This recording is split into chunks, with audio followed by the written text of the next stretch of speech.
Yes, ma'am. Okay.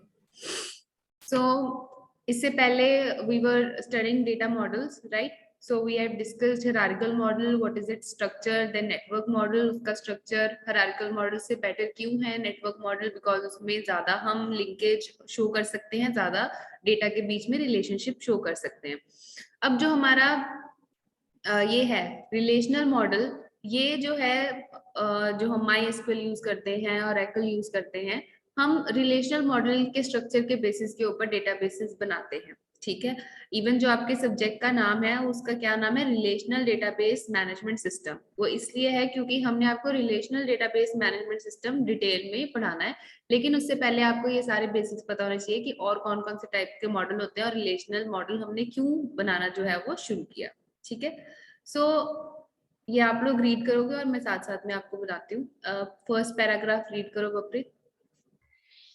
Relational model stores data in the form of tables. The concept proposed by Dr. E.F. Ford, a researcher of IBM in the year 1970s.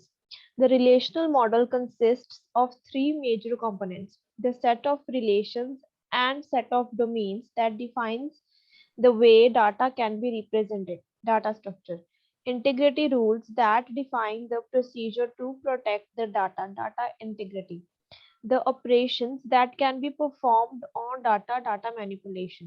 A relational model database is defined as the database that allows you to group its data items into one or more independent tables that can be related to one another by using fields common to each related table. Right. So अब तक जितना भी हमने data पढ़ा है, हमने हमेशा data को टेबल की फॉर्म में एंड रोज एंड कॉलम्स की फॉर्म में डेटा को असाइन किया है. ये आप एक एज अ रिवीजन ही मान लो, क्योंकि इन चीजों के बारे में आपको सारा पता है. आगे टर्मिनोलॉजी भी आएगी, टपल्स, फील्ड्स, एट्रीब्यूट्स क्या होते हैं, वो सारा कुछ मैंने आपको बताया हुआ है ऑलरेडी, राइट.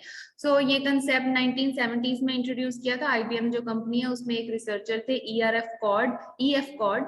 इन्होंने इंटेग्रिटी के रूल्स भी बनाए. इसके बाद में डाटा इंटेग्रिटी ही करवाऊंगी क्योंकि बहुत रिपीटेडली आ रही है ये टर्म. सो इंटेग्रिटी हम करेंगे इसके बाद, मॉडल्स के बाद, चाहे वो बाद में है सिलेबस में, पर पहले कर लेंगे. सो रिलेशनल मॉडल में, डेटाबेस मॉडल में क्या होता है, जो हमारा डेटा है वो set of relations means tables. ठीक है. टेबल्स के ग्रुप्स होते हैं हमारे पास, मल्टीपल टेबल्स होते हैं, plus set of domains. Domain means जो हमारी फील्ड्स होती हैं. जैसे सपोज मेरे पास कुछ टेबल्स हैं, तो एक टेबल मेरे पास स्टूडेंट टेबल है, तो उसमें नेम, क्लास, रोल नंबर, जो मैंने उसमें कॉलम्स में डाटा लेना है वो होता है सेट ऑफ डोमेन्स. तो उन दोनों को, tables plus fields, rows and columns की फॉर्म में जब हम डेटा को रिप्रेजेंट करते हैं, वो रिलेशनल मॉडल कहलाता है. उसमें इंटेग्रिटी रूल्स जो है वो अप्लाई होते हैं, जो हम कल से करेंगे. और उसमें हम बहुत सारे जो मैनिपुलेशन वाले ऑपरेशंस हैं वो हम कर सकते हैं. जो भी हमने DDL, DML, DCL लैंग्वेजेस देखी हैं, वो सारी डेटाबेस में हम रिलेशनल मॉडल में अप्लाई करते हैं. ठीक है. टेबल्स में इंसर्ट करना, रो डिलीट करना, etcetera etcetera. So group of data होता है जो रोज एंड कॉलम्स की फॉर्म में, वन या मोर देन वन टेबल्स की फॉर्म में हमने डाटा को सेव किया होता है. अब इसके क्या कैरेक्टरिस्टिक्स हैं. The relational database system has the following characteristics. The whole data is conceptually represented as an orderly arrangement of data into rows and columns called relation or table. Clear? All values are scalar, that is, at a given row or column position in a relation there is only one value. हर एक cell में सिर्फ one ही value होती है. ठीक है. जब हमने suppose किसी ने हमें 2 फोन नंबर दे दिए और हमने उसको डेटाबेस में सेव करना है, तो उसको हम एक ही फील्ड में 2 फोन नंबर नहीं लिख सकते, एक ही लिखना होता है. उसके सोल्यूशंस और होते हैं कि हम मल्टीपल टेबल्स बना सकते हैं, एक्सेट्रा एक्सेट्रा. तो एक वैल्यू, एक सेल में एक ही वैल्यू लिख सकते हैं. All operations are performed on an entire relation and result in an entire relation is concept known as closure. इसको कुछ डिटेल में करने की जरूरत नहीं है, इसकी जरूरत नहीं है. सो हम बेसिकली आते हैं, जो बेसिक कंसेप्ट्स हैं हमारे पास, बेसिक टर्मिनोलॉजी क्या है. वैसे मैंने आपको ये डॉक्यूमेंट भेजा हुआ है ना, आप इसको डिटेल में रीड कर लेना, बट जो मेन है मैं तो वही समझाऊंगी. सो यहाँ पर हमारे पास दिया हुआ है एट्रीब्यूट्स एंड टपल्स. पहले मुझे बताओ, मैंने पहले भी बताया हुआ है एट्रीब्यूट्स एंड टपल्स क्या होते हैं. टपल्स क्या होते हैं, एट्रीब्यूट्स क्या होते हैं, बताओ.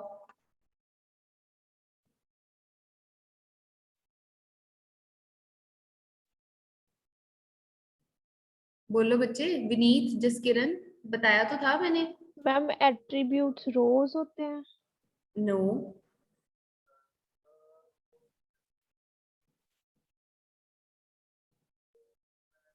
विनीत आप बताओ क्या होते हैं एट्रीब्यूट्स एंड टपल्स?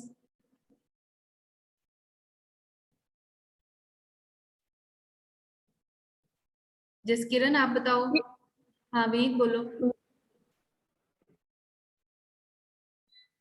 विनीत बोलो बोलो बोलो। मैम जॉन से टप्पल और एट्रीब्यूट्स होते हैं, जैसे रोज और कॉलम्स होते हैं वैसे होते हैं। कॉलम जैसे उसे एट्रीब्यूट कह देते हैं, और एक रिकॉर्ड पूरा जिसको रो कह देते हैं उसे टप्पल कह देते हैं। मैं दोबारा से रिपीट कर रही हूँ, ध्यान से देखो, जिसको नहीं याद है मैंने बताए थे कि क्या क्या हमारे पास वो होते हैं। सिनोनिम्स बताए थे ना मैंने कि रो को हम और क्या क्या बोलते हैं। चलो एक बार फिर से बता रही हूँ, ध्यान से देखो। सपोज हमारे पास कोई एम्प्लॉय का डाटा है, ठीक है, टेबल की फॉर्म में, या हम बोल सकते हैं रिलेशन की फॉर्म में हमने एक एम्प्लॉय का डाटा सेव करके रखा है, जिसमें हमारे पास 3 कॉलम्स हैं। आईडी, एम्प्लॉय की आईडी, ठीक है, एम्प्लॉय का नेम एंड एम्प्लॉय की सपोज सैलरी लिख लेते हैं, ठीक है। और उसके बाद यहाँ पर मैंने कुछ एम्प्लॉयज का अपना डेटा जो है वो सेव किया हुआ है टेबल में। Suppose employ ID 1 ABC, suppose उसका नेम, और सपोज उसकी 30,000 सैलरी है। आईडी 2 XYZ कुछ भी उसका नेम, तो उसकी 40,000 सैलरी है।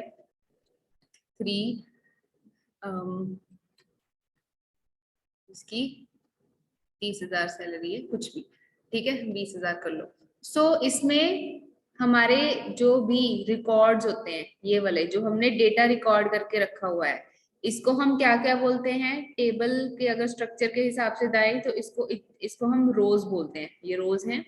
अगर हम डेटाबेस की टर्मिनोलॉजी के हिसाब से देखें तो ये रिकॉर्ड्स हैं। क्या है? डेटाबेस में रिकॉर्ड्स हैं कि हमने एम्प्लॉय का डाटा रिकॉर्ड किया हुआ है, या हम इसको टपल्स भी बोलते हैं, ठीक है।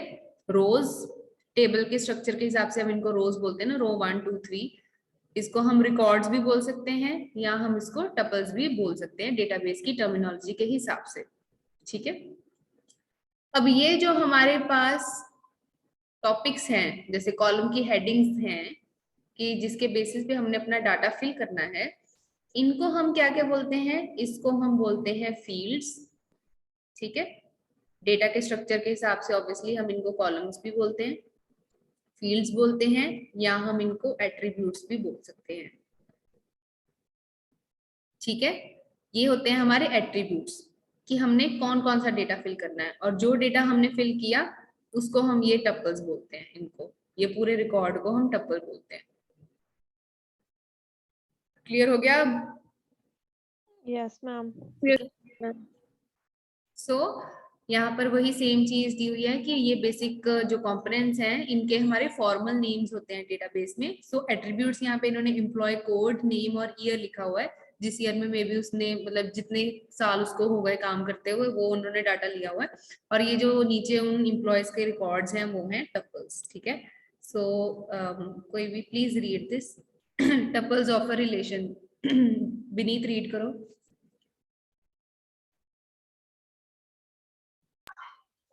Tuples of a relation. Each row of data is a tuple. Actually, each row is an n tuple, but the n is usually dropped. Cardinality of a relation. The number of tuples in a relation determines its cardinality. In the case, the relation in figure 3.10 has a cardinality of 4. Degree of cardinality, a relation. Wait, जैसे set की cardinality की थी कि एक set में कितने elements होते हैं, इसी तरह से कार्डिनलिटी ऑफ रिलेशन क्या कि एक टेबल में या एक रिलेशन में हमारे पास कितने रोज हैं।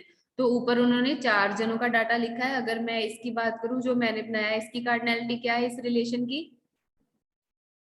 3, क्योंकि इस रिलेशन में मेरे पास 3 रिकॉर्ड्स हैं, तो जितने रिकॉर्ड्स उतनी रिलेशन की कार्डिनलिटी। उसके बाद degree. Degree of a relation. Each column in the tuple is called an attribute. The number of attributes in a relation determine its degree. The relation in figure 3.8 has a degree of सो जब हम attributes की बात करते हैं कि एक relation में या एक टेबल में कितने एट्रीब्यूट्स हैं या कितनी फील्ड्स हैं, कॉलम्स कितने हैं, उसको हम बोलते हैं डिग्री ऑफ अ रिलेशन। तो यहाँ पे रिलेशन की डिग्री क्या है जो मैंने बनाया, रिलेशन की डिग्री भी 3 ही है। अगर मैं यहाँ पर एक और कोई कॉलम ऐड कर देती, सपोज यहाँ पर मैंने फोन नंबर ऐड कर दिया, तो यहाँ पर फिर मेरी डिग्री हो जाएगी 4। कार्डिनलिटी होती है कितने नंबर ऑफ टपल्स हैं, और डिग्री होती है कितने नंबर ऑफ फील्ड्स या एट्रीब्यूट्स हैं।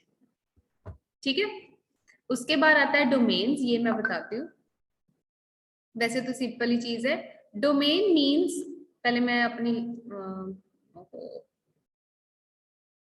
सो डोमेन मीन, सपोज जैसे मैंने ये टेबल बनाया, राइट, मेरे पास एम्प्लॉय आईडी है।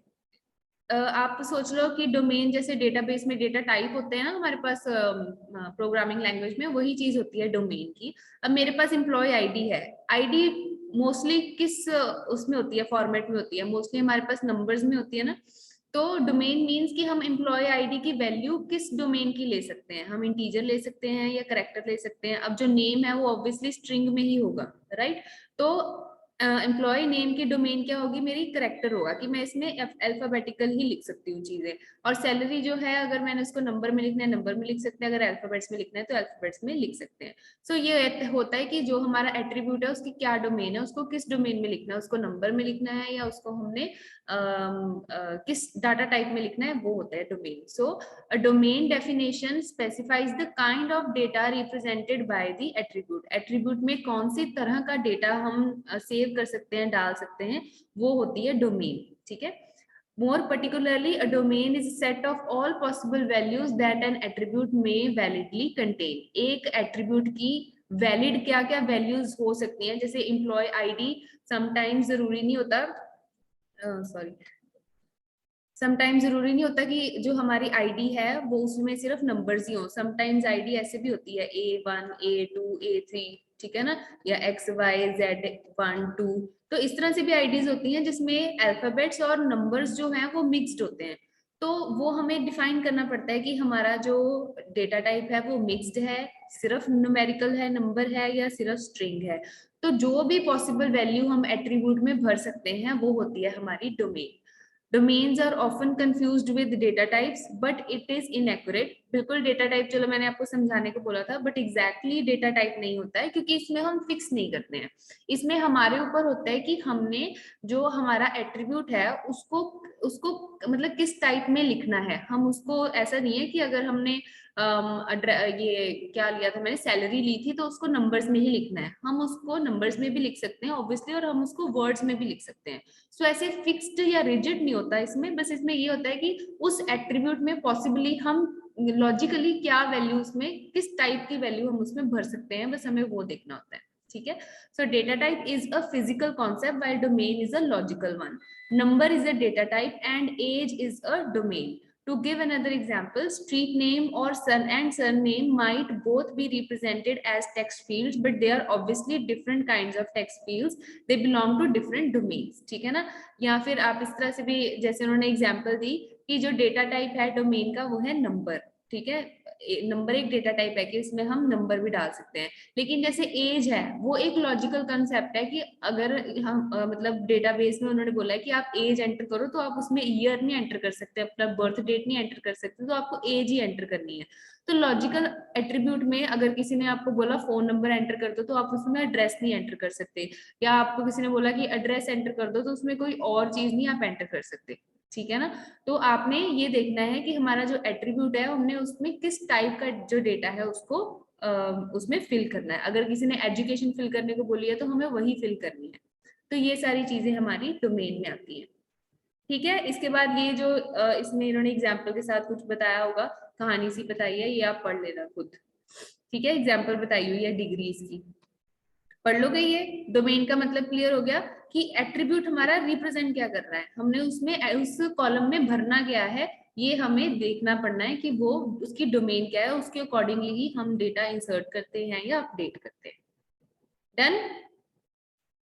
Yes, ma'am. Body of a relation नहीं करना हमने. कीज ऑफ अ रिलेशन ये एक डिटेल में करने वाला काम है, आगे आपको चैप्टर 5 में है, लेकिन ये मैं मतलब विद एग्जांपल्स हम करेंगे. अब आप देख लो relational view of sample database. ये डेटाबेस याद है? Yes, ma'am. Yes.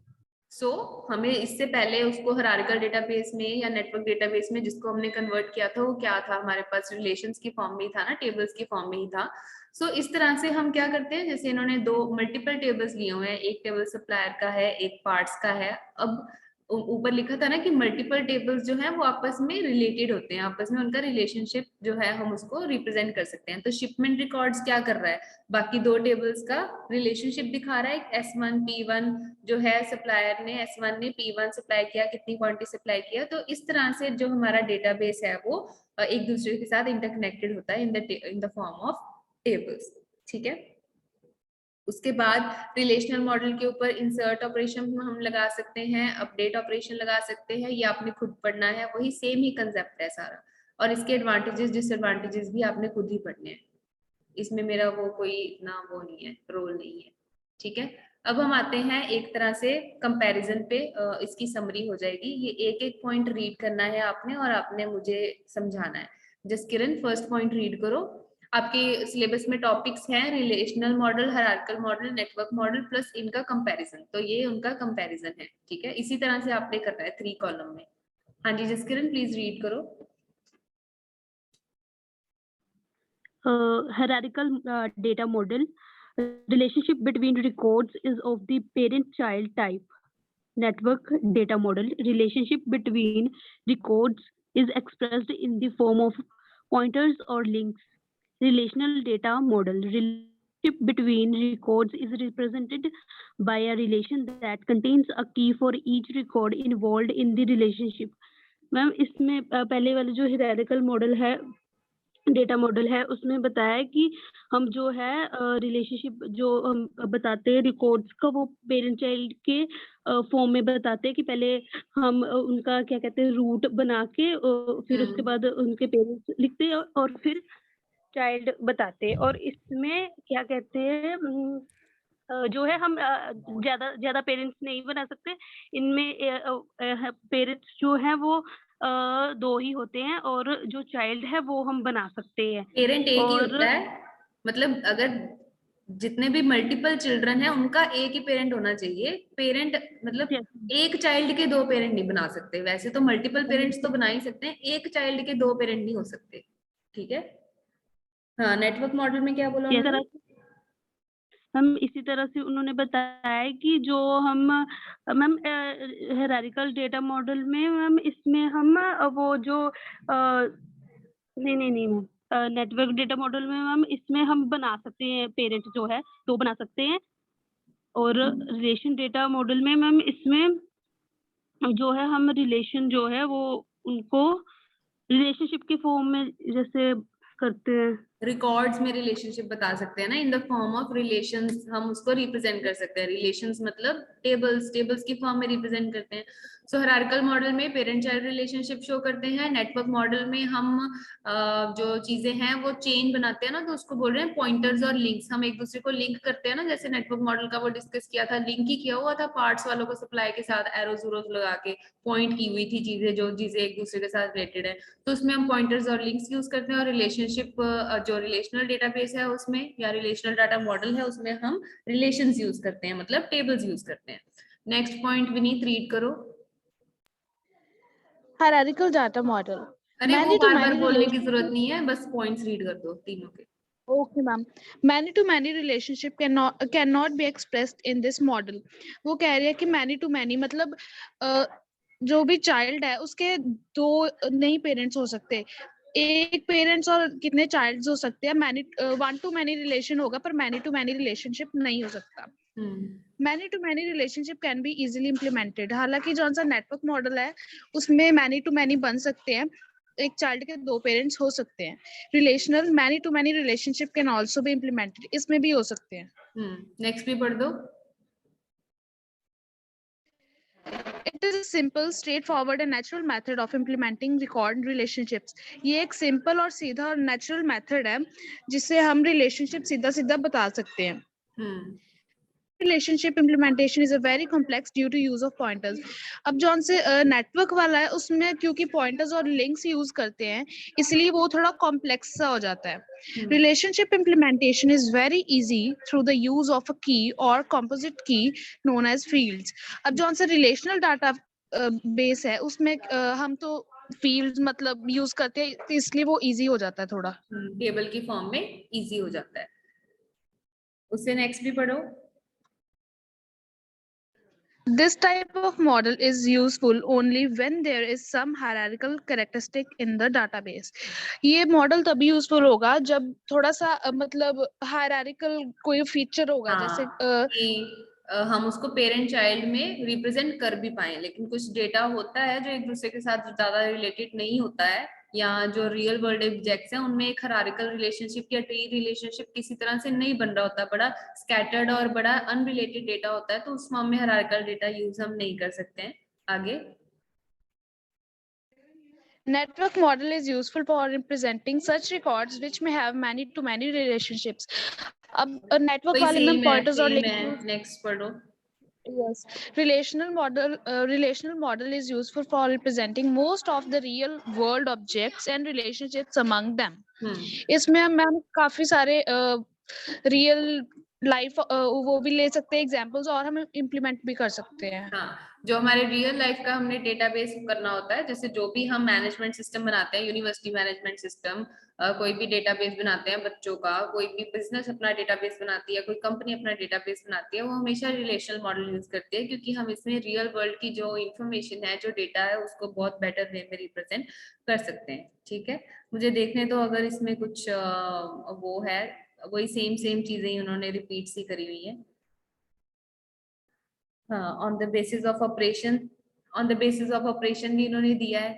वही सेम चीज जो पहले लिखी हुई है ना, कि अपडेट करने में, इंसर्ट करने में किसमें क्या अनोमली आती है, मतलब प्रॉब्लम आती है, फिर रिलेशनल डेटाबेस में वो प्रॉब्लम नहीं आती है, तो वो लिखा हुआ है. ये अभी के लिए आप मत करना. अभी के लिए आप जो फर्स्ट वाला कंपैरिजन है ना वही करना. On the basis of operations मत करना. अभी के लिए बोल रही हूँ. जब हम ऑपरेशंस इंप्लीमेंट कर लेंगे माइस्क्ल में तो आपको इसका आइडिया हो जाएगा कि इसमें थोड़े से कंसेप्ट्स उन्होंने बताए हुए हैं, जैसे एक नॉर्मलाइजेशन होती है या और भी कितनी सारी चीजें होती हैं. तो एक बार रीड कर लेना. अगर ना समझ आए तो नो वरीज, अभी के लिए छोड़ देना. ठीक है, आपको उससे पहले वाला जो 5 पॉइंट कोई यूनिक से आप इसके उठा के याद कर लेना कंपैरिजन मॉडल के. ठीक है, कब कब ये इंट्रोड्यूस हुए थे वो भी आप इसमें लिख सकते हो. कंपैरिजन ही करना है, जो सेम है वो भी लिख दो, जो डिफरेंट है वो भी लिख दो. ठीक है, तो इसी के साथ आपका डाटा मॉडल्स वाला चैप्टर जो है वो खत्म होता है. कोई डाउट अभी तक? ये सारा आपका मैंने स्टार्टिंग में भी एक दिया था ना जिसमें डाटा मॉडल स्टार्ट हो रहे थे और उसमें हायरार्किकल मॉडल है, वो प्लस ये वाली पीडीएफ, ये दोनों, ये एक चैप्टर है, चैप्टर नंबर 3 डाटा मॉडल्स. ठीक है, ओके मैम. साथ साथ में इसको रीड कर लो. कोई डाउट है तो मुझसे पूछ लो. No ma'am.